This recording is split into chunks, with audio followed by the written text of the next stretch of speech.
Ne mund të fillojmë, po? Bismillahirrahmanirrahim, alhamdulillahi rabbil alamin, wa sallallahu ala sayidina Muhammedin wa ala alihi wa sahbihi ajma'in. E çojmë ne ndërmend me llogarit ndonjëherë kohën, edhe me llogarit se me sa jemi, edhe në çfarë ditët jemi, edhe në çfarë mujt jemi. Po pse me llogarit, thot dikush? Po jemi edhe u kry puna. Është një ditë si çdo ditë. Edhe kjo ditë është si çdo ditë. Si dita përpara, si ajo që vjen mrapa, nëse kemi jetë, dakord, s'kemi jetë, u kryt. Në fakt nuk është kështu. Allahu subhanahu wa ta'ala në disa vende në Kur'anin familjar na nxit që me e llogarit veten tonë. Kur thotë e fa hasibtum enma khalaqnakum abathan, pra ju a mendoni se ju kemi kriju kot dhe nuk do të ktheheni tek ne? Çfarë do të thotë? Do të thotë se Allah subhanahu wa ta'ala është duke na nxit me e llogarit veten tonë. Duke nis nga fjala. Ma yalfidhu min qawlin, për çdo fjalë që njeriu flet, ka raqibun atid. Pra ka dy melek të cilët majnë shënim. Ja. Unë kam një blok shënimesh. Ky blok i shënimeve ka dhe emrin tim këtu sipër. Domethënë është personal. Ky është bloku i Muhamedit Gjytarit. Dhe çka ka këtu mbrenda? Sot mund të ketë mbranda gjëra që unë du për me shkru. Mirë, po nesër në ditën e gjykimit tek Allahu subhanahu wa ta'ala do të jetë shkruar me çdo gjë që ti don dhe nuk e don. Mos mendojnë dikur se tek Allah subhanahu wa ta'ala rrshet diçka, qoftë fjalë, qoftë veprim, fshehtas, haptas, ditën, natën, çdo gjë do të ballafaqohesh me të nesër në ditën e gjykimit. Po teksa afrohet fundi i vitit 1446. A jeti i gatshëm me bën një llogari dhe me pyet veten dhe me than gjatë këtij viti çka ka ndodhur? Gjatë këtij viti elhamdulillahi rabbil alamin kemi pas Ramazan. Dhe me than e kam përjetuar Ramazanin. Gjatë këtij Ramazani Allahu azza wa jall më ka dhënë 1 2 3 4 5 ditë regjistron me mendin tane dhe risjell në vëmendje momentet më të spikatën në të këtij Ramazani. Edhe e falenderojnë Allahun azza wa jall. Mirë, po ka njerëz që nuk falenderojnë as për mirësitë që Zoti i jep. Prandaj thotë në Kur'anin familjar wa qalilun min ibadi ash-shakur. Të pakët janë robët e mi falendërues. Po teksa sjellim në vëmendje mirësitë që kanë kalu me ne gjatë këtij viti, na nxit kjo të dashurinë me kënë falendërues ndaj Allahu subhanahu wa ta'ala. Dhe pse me kënë falendërues? Sepse falënderimi është qelësi i krejt të mirave në jetë. Falënderimi është qelësi i shtimit të mirave. Tek Allahu azza wa jall nuk ka ta dhënë një të mirë edhe u mbyll dera asaj të mire. Jo. Nëse Allah subhanahu wa ta'ala ta jep një të mirë dhe ti e falenderon për të, Allah azza wa jall ta shton atë të mirë. Sepse e din se ti e ke falenderuar, ke qenë mirënjohës për atë. Nuk ndodh me njerëzit kjo. Ndodh me Zotin e njerëzve. Ndodh me Zotin e gjithësisë. Tamam? E para. E dyta, teksa afrohemi me fundin e këtij viti kalendarik. A nuk është momenti që me mendu paksa për atë që është edhe thelbi i krejt kësaj historie tek ne, hijreti. Ne e regjistrojmë historinë tonë islame me fillimin apo me ngjarjen e hijretit të pejgamberit alayhi salatu wasalam. Dhe hijreti është emigrimi, largimi i pejgamberit alayhi salatu wasalam nga vendlinja e tij Mekka drejt Medinës së ndriçuar. Po ndalu paksa dhe pyet veten, ore, çka ka ndodhur me pejgamberin alayhi salatu wasalam kaq shumë sa që është larguar nga Mekka? A ka ndonjë vend më të shenjtë në botë se sa Mekka? A ka ndonjë vend më të shenjtë edhe më të bekuar, edhe më të lartë në sytë të Allahut azza wa jall? Edhe tek njerëzit nëpërmjet kësaj, pra që Zoti azza wa jall i ka dhënë si pozitë këtij vendit. A ka? Nuk ka. Po pejgamberi alayhis salam ka ikë nga Mekka.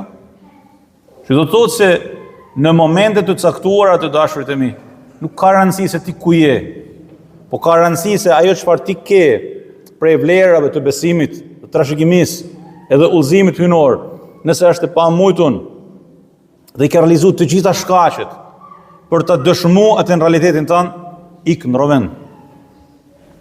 Në rovend. shko dikun tjetër, sepse krejt është tokë e Zotit. Dhe kudo që ti shkon, si besimtar, ajo tokë shenjtërohet për të jetë. Tokën, vendin, qytetin, pozitën, çdo qoftë, e lartëson njeriu me përkushtimin e tij. Kjo është e përgjithshme. Po hijreti që është? Hijreti është dashni. Hijreti është dashni. Si? Në hadithin e njëtit, dhe që është hadithi kryesor i pothuajse të gjitha lëmive dhe shkencave në Islam. Hadithi i njëtit është ajo çfarë pejgamberi alayhi salatu wasalam na mëson dhe thotë se të gjitha veprat shpërblehen sipas niyetit. Dhe çdo njeri do të marrë atë çfarë ka bën niyet për të. Dhe thotë, ai që ka bën hijret për hir të Allahut dhe dërguarit të tij, hijreti i tij do të ketë shpërblimin e atij që ka emigruar për hir të Allahut dhe pejgamberit alayhi salatu wasalam. A nëse dikush emigron për hatër të një dhe përmend pejgamberi alayhi salatu wasalam rastin e një sahabiut që ja kushtozoi bashkëshortja e tij e ardhshme, që nëse do të martoheshin, ai të emigronte dhe shkonte pas saj. Dhe emigroi dhe shkoi pas saj. Në pamje të parë të gjithë kanë emigruar. Të gjithë kanë shkuar drejt Medinës. Mirë po, pjesa dërmuese për Allah dhe për pejgamberin alayhi salatu wasalam. Ai zotnia për bashkëshorten e tij. Dhe njëti i tij i cili është, njëti i tij është ai për cilin ka lviz. Në momenti është me e pyet veten, në prag të hijretit, a e duam ne Allahun azza wa jall? A duam ne Zotin me hile? A e duam ne Zotin hak? A duam ne Zotin me sezone? Apo e duam Zotin për gjithmonë? A duam Allahun subhanahu wa taala më shumë se sa gjithçka në jetë? Apo e kemi Allahun azza wa jall dikun në jetë? A duam pejgamberin alayhi salatu wasalam më shumë se gjithkënd pos Allahut, apo e kemi dikun pejgamberin alayhi salatu wasalam? Kur na shijon e kemi, kur s'na shijon nuk e kemi. Kur na intereson e kemi, kur ka konflikt interesi nuk e kemi. Ku e kemi?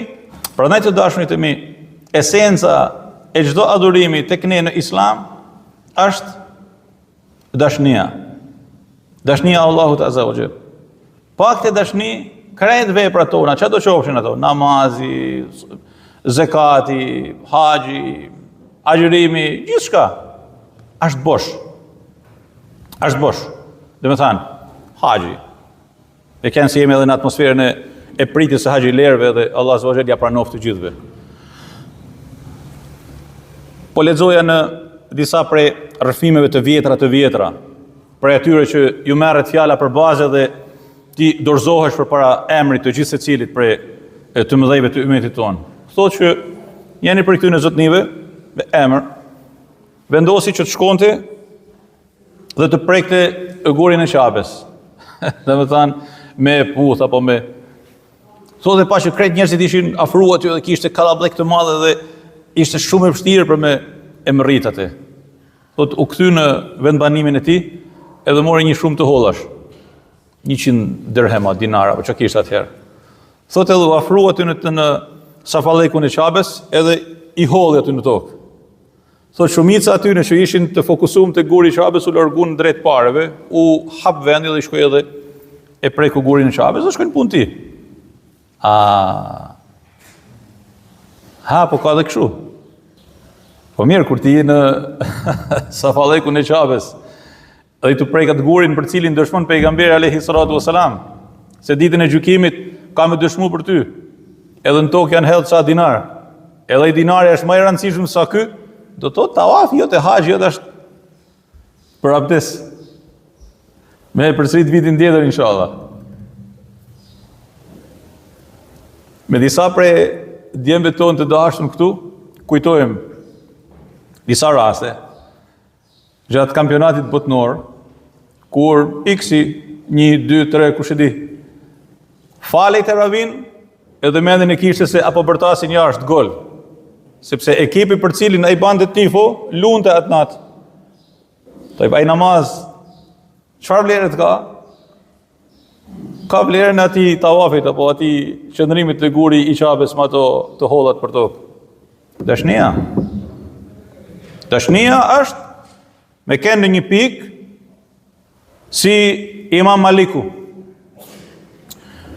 për të cilin kam lexu që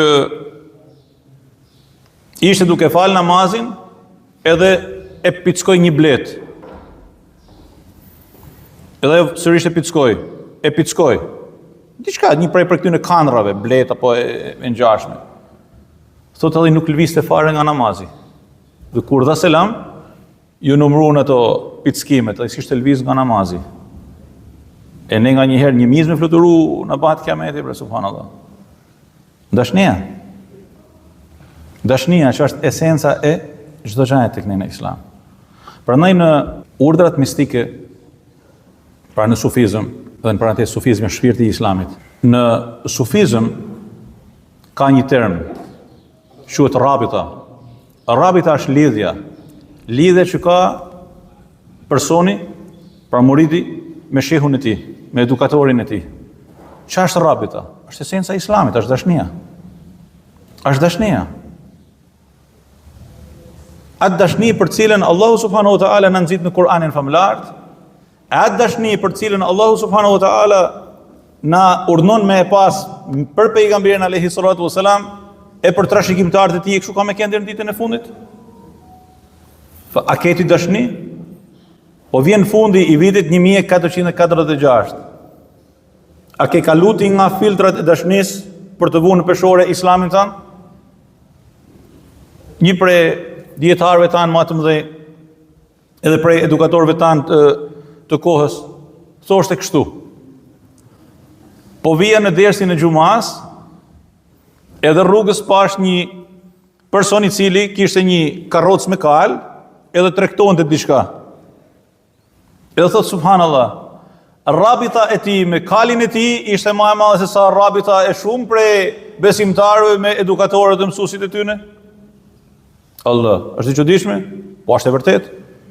Sepse thot ai atë kalin e kishte zbukuruar me ja 2 vargje me lule nancore, edhe te bishti, edhe ç'do të thonë kjo? Sa i ka një lidhje admirimi me kalin e tij, me kafshën e tij, me tregtinë e tij. Aty e ka atë rabitën e tij, aty e ka lidhjen e tij, aty e ka dashninë e tij.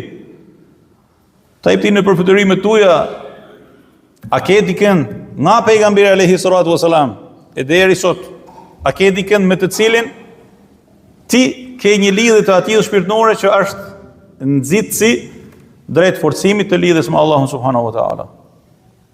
Se pa edukator nuk ka rrugë. Mëram ishim në ceremoninë e maturës tek Medraseja e Djemve, edhe me këtë po e sosi dersin e kësaj xumaje, megjithëse kjo është një temë që e hapi sot në fakt edhe duhet vazhdoj, se përndryshe nuk ka kuptim me e mbyll kështu. Edhe i solla i dhash një këshill Djemve maturantëve. I dhash një këshill duke sjell në hatër rastin e një djalit të ri, 16 vjeçar, Ebu Mahdhura el-Juhafi. Tash do themi radiallahu anhu për te.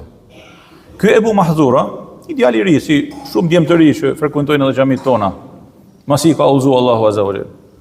Ebu Mahdhura, teksa pejgamberi alayhi salatu wasalam kthehej me ushtrinë e tij triumfues nga betejë e Hunenit, edhe Huneni është një lugin mes Taifit edhe Mekkës.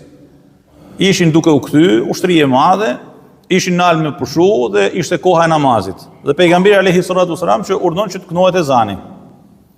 Dhe këta ishin një grup djemsh që kundërshtarët e islamit i kishin çuar me një sikletos pejgamberin bashkë me shokët e tij.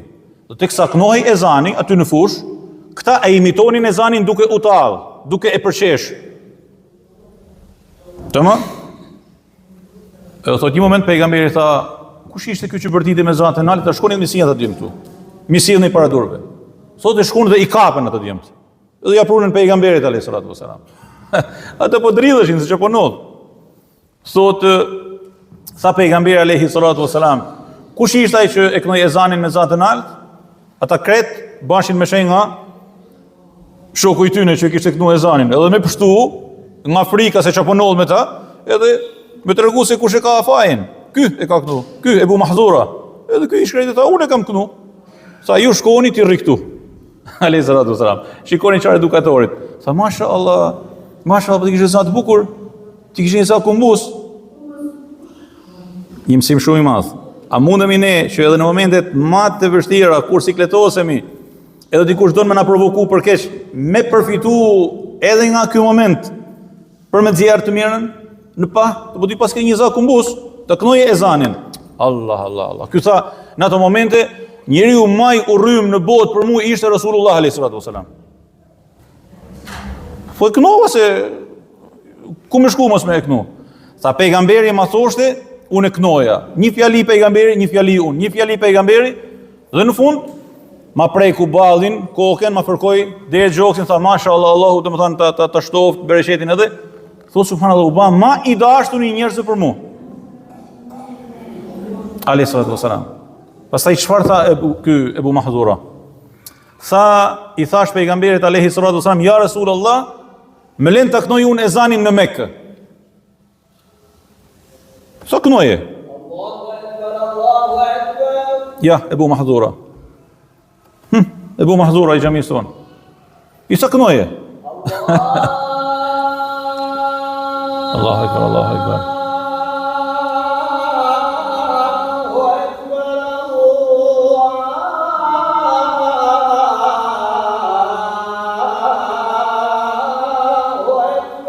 Allahu akbar, marhaban bi dhikrillah.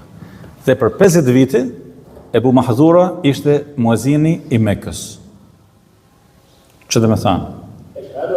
Dhe me thanë kjo, që në jetën tonë të përditshme, edhe si besimtar, edhe si musliman, pa shkëndijën e dashnis, nuk e kemi islamin në shina. Jemi thjesht pretendues të diçkaje që mendojmë se e kuptojmë, e në fakt nuk jemi të aftë as ta dëshmojmë. Allahu ju dashur, alhamdulillahi rabbil alamin.